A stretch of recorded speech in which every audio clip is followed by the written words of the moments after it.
नमस्ते। बृहद मृदंग में आपका स्वागत है। हम श्री रामचरितमानस की कड़ी को आगे बढ़ाते हैं। पिछले अंक में हमने देखा कि श्री राम माताओं से आशीर्वाद ले करके अब राजभवन की ओर, अपने घर की ओर आगे बढ़ रहे हैं। सुमन बृष्टि नभ संकुल, भवन चले सुख कंद, चढ़ी अटारी न देखहि, नगर नारी बर बृंद। तो फूलों की वर्षा से आकाश भर गया है और सुख के मेघ श्री राम अब अपने घर की ओर आगे बढ़ रहे हैं। और जो नगर की श्रेष्ठ स्त्रियां हैं वह इस शोभा को देख रही हैं अपनी अटारियों पे चढ़ करके।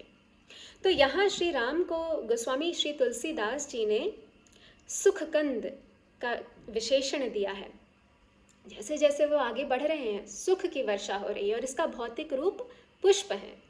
पुष्पों की इस प्रकार वृष्टि हो रही है कि संपूर्ण आकाश पुष्पमय हो गया है और अटारियों पे चढ़ करके स्त्रियां, नगर की स्त्रियां यह शोभा देखे जा रही हैं। कंचन कलश विचित्र समारे, सबहि धरे सजे निज निज द्वारे, बंदनवार पताका केतु, सबनि बनाए मंगल हेतु। तो अब सोने के कलश उन्हें अलग अलग रूप से संवार करके लोगों ने अपने द्वार के सामने रखा है और द्वार को बंदनवार से, पताका से सजाया हुआ है। तो यहाँ पर गोस्वामी श्री तुलसीदास जी हमारा किस ओर इंगित कर रहे हैं? साकेत, अयोध्या नगरी का जो वैभव है उसकी ओर, कि सबके द्वार के सामने स्वर्ण कलश हैं और उन पर सिंदूर से और विभिन्न प्रकार की सजावट लोगों ने की है और उसकी शोभा देखते ही बन रही है। यहाँ एक और बात है कि यह घोषणा कि आप इस प्रकार की सजावट कीजिए या इस प्रकार का स्वागत कीजिए, ऐसा राज्य ने कोई घोषणा नहीं की है। यह लोगों का, जो प्रजा है उसका श्री राम के लिए स्नेह है। उन्हें पता है कि श्री राम उनके लिए कितने मंगलकारी हैं।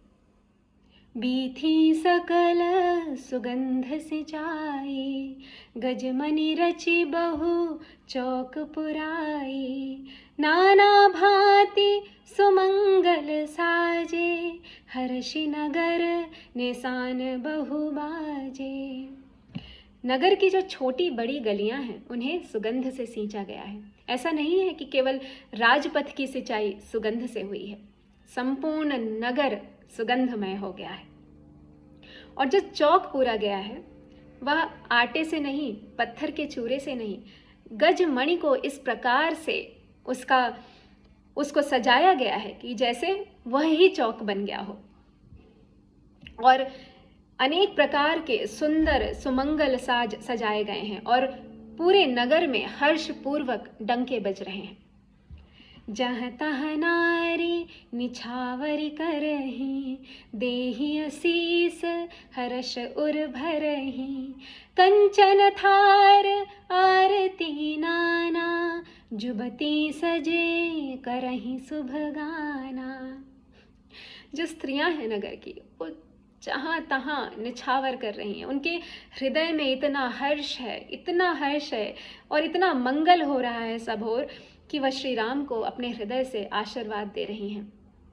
और जो सौभाग्यवती जो स्त्रियां हैं वह सोने के थालों में अनेक प्रकार की आरतियां सजा रही हैं और मंगल गान कर रही हैं।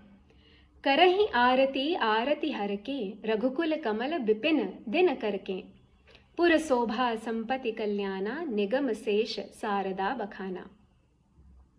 आरतीहार जो भगवान स्वयं हैं, दुखों को हरने वाले भगवान श्री राम, उनकी यहाँ आरती हो रही है। और वह स्वयं रघुकुल कमल के सूर्य हैं, तो उनकी आरती करना एक प्रकार से सूर्य को दीपक दिखाने के समान है। परंतु जो भक्त जन हैं उनके हृदय में जो उत्साह है, जो श्री राम के लिए प्रेम है, उसे और वह किस प्रकार से व्यक्त करें, इसलिए वह उनकी आरती कर रहे हैं। अवध तो सदैव सुहावनी है और उसका जो बखान है, उसकी शोभा, उसकी संपत्ति, उसके कल्याण का जो बखान है वह स्वयं वेद, शेष और स्वयं शारदा माँ ने किया है। परंतु वह भी श्री राम के अयोध्या लौटने पर जो उसका चरित्र है उसे देख करके स्तब्ध हैं, तो मनुष्य तो उसका क्या ही बखान करेंगे। नारी कुमुदिनी अवधसर रघुपति बिरह दिनेश, अस्त भय बिगसत भई निरखि राम राकेश। होहि सगुन शुभ विविध विधि बाजहि गगन निशान, पुर नर नारी सनाथ करी भवन चले भगवान। और यहाँ देखिए कितने उत्कृष्ट अलंकार का प्रयोग किया है गोस्वामी श्री तुलसीदास जी ने। वह कहते हैं कि अयोध्या रूपी सरोवर में स्त्रियां रूपी कुमुदनियां थीं और श्री राम के विरह रूपी सूर्य का जब उदय हुआ था तो वह मुरझा गई थी। अब जब श्री राम चंद्र रूपी पूर्ण चंद्र का उदय हुआ है तो वह कुमुदनियां खिल गई हैं और अनेक प्रकार के शुभ संकेत, अनेक प्रकार के शगुन हो रहे हैं, आकाश में डंके बज रहे हैं और जो अवधपुरी के नर नारी हैं, जो पुरुष स्त्रियां हैं, उन्हें सनाथ कर भगवान श्री राम अब अपने घर की ओर आगे बढ़ रहे हैं। नमस्ते।